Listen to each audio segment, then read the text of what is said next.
Voilà ce qui se passe dans tes cellules après 16 heures sans manger. Tu entends parler du jeûne intermittent de partout. Tes potes perdent du poids, ont plus d'énergie, mais toi tu as peur de perdre du muscle ou de craquer. Comment se passe ton jeûne? De 0 à 6 heures, tu es en digestion normale et tu as beaucoup d'insuline dans ton corps et donc tu es en mode stockage des graisses. De 6 à 12 heures, tu utilises le glycogène hépatique, donc ce qui est dans ton foie, pour justement fonctionner et donc ton insuline descend petit à petit. De 12 à 16 heures, tu as vidé tes stocks de glycogène dans ton foie et donc tu utilises justement la cétose.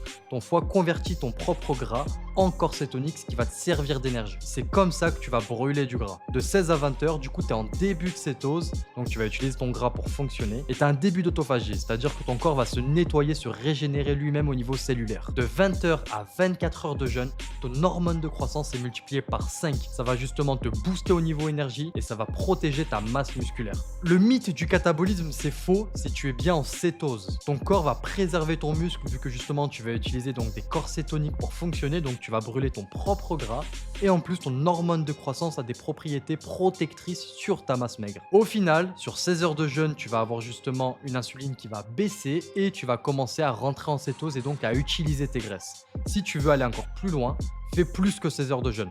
Fais par exemple 23 heures, donc un seul repas. C'est le best du best. Écris jeûne si tu veux que je t'envoie justement mon protocole pour réussir à être sec naturellement